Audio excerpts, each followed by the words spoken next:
আসসালামু আলাইকুম রহমতুল্লাহ। চোর কখনো বলে আমি চুরি করেছি? সমন্বয়ক উপদেষ্টারা ওয়াসা নিয়োগ বাণিজ্য নিয়ে যে দুর্নীতি করেছে সেটার দেশ টিভি যেভাবে প্রমাণ দিয়েছে, এরপরে কি আর কোনো কথা থাকে? এরপরে তাদের সপক্ষে যুক্তি নেওয়া তার মানে কি? তার সপক্ষে যুক্তি দিয়ে তার চোরতন্ত্র থেকে মুক্ত দেওয়ার পলিসি করা। একজন নাজবুল কি তহিদ সমন্বয়ক, সে যুক্তি দিচ্ছে যে সেখানে তো চুক্তিভিত্তিতে নিয়োগ হয়, অর্থাৎ আউটসোর্সিংয়ে কোনো নিয়োগ বিজ্ঞপ্তি হয় না, একটা নির্দিষ্টকালীন সময়ের জন্য চুক্তিভিত্তিতে নিয়োগ হয়। দ্যাটস ফাইন, কোনো সমস্যা নেই, চুক্তিভিত্তিতে নিয়োগ হয়, এটাতে কোনো প্রবলেম নেই। কিন্তু দুর্ঘটনা দুর্ভাগ্য হলেও সত্য যে তা আপনারা গেলেন কেন? সে ওয়াসা যিনি হেড, উনি তো এই বিষয়টা আপনাদের চেয়ে বেশি ওয়াকিবহাল, অর্থাৎ উনি তো আপনাদের চেয়ে বেশি এই বিষয়টা বোঝে।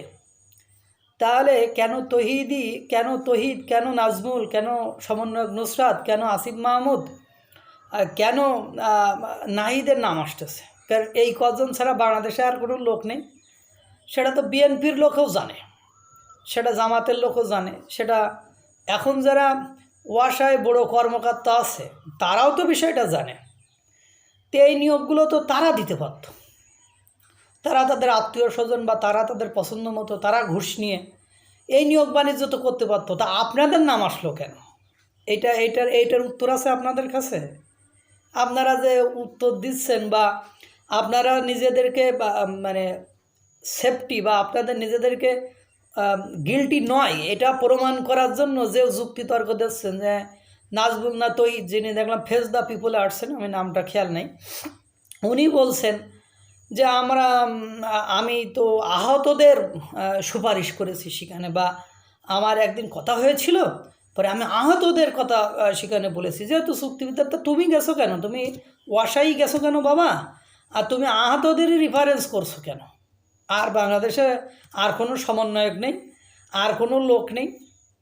এখন খুব ভালো হয়েছে যে বর্তমান সময়ে যে দুইজন উপদেষ্টা আছেন, আসিফ মাহমুদ এবং মাহফুজ আলম, এদের পদত্যাগের জন্য 15 দিনের আলটিমেটাম দিয়েছে গণ অধিকার পরিষদ, অর্থাৎ নুরু, এদেরই গুরু নুরু, তিনি আলটিমেটাম দিয়েছেন, না হলে যমুনা ভবন ঘেরাও করা হবে। ঠিকই তো আছে, কারণ এই ছাত্ররা এসে ওই যে শহীদ জিয়াউর রহমান পায়ে হেঁটে চলতেন, শেখ মুজিবুর রহমান বাংলাদেশের স্থপতি বলা হয় যাকে, আর সেই শেখ মুজিবুর রহমানও এত হেলিকপ্টারে উঠিনি। এরা অল্প দিনে যে পরিমাণ হেলিকপ্টারে উঠলো, কার্পেট বিছাইলো, কার্পেট দিয়ে হাঁটলো, এবং যে পরিমাণ প্রোটোকল নিয়ে ঘোরে বা যে স্টাইলে ঘোরে, এরকম বাংলাদেশের এর আগে কোনো মন্ত্রী এমপিরাও ঘুরিনি।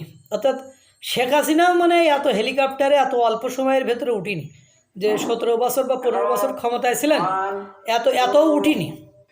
তাহলে আপনারা কেন উঠছেন? তারা আপনারা এই 7 মাসে একটা ভালো কাজ দেখান, যে কাজটা করেছেন। আপনারা ভালো কোনো কিছুই করতে পারেননি, তাহলে কেন আপনাদেরকে রাখা হবে?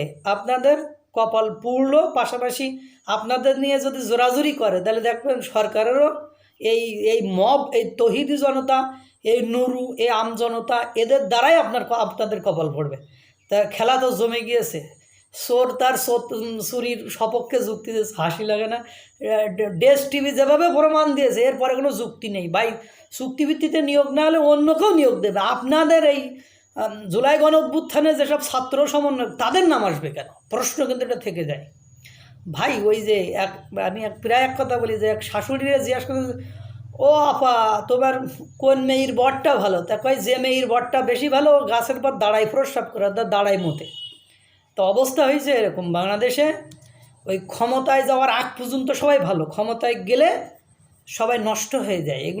এগুলোর কোনো বেল নেই, ব্রেক নেই, এগুলোর কোনো নীতি নেই, নৈতিকতা। কারণ কৌটিল্য শাস্ত্রের জনক চাণক্য, উনি বলেছেন যে রাজনীতিতে কোনো নীতি নেই, নীতির অনুপস্থিতির নামই হলো রাজনীতি।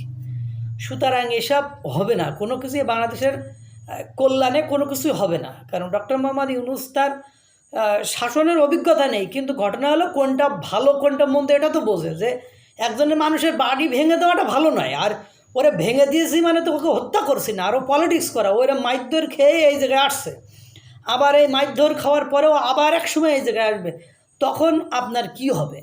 এইটা যে বোঝে না, তার আমার যা মনে হয় ক্ষমতায় না থাকাই উত্তম। তারপরে এরপরে বিভিন্ন পারিপার্শ্বিক অবস্থা কোনো কিছুই আমি এই বর্তমান সরকারের জন্য পজিটিভ দেখতেছি না। আল্লাহ তাআলা সকলকে ভালো রাখুক, সুস্থ রাখুক। আসসালামু আলাইকুম ওয়া রাহমাতুল্লাহ।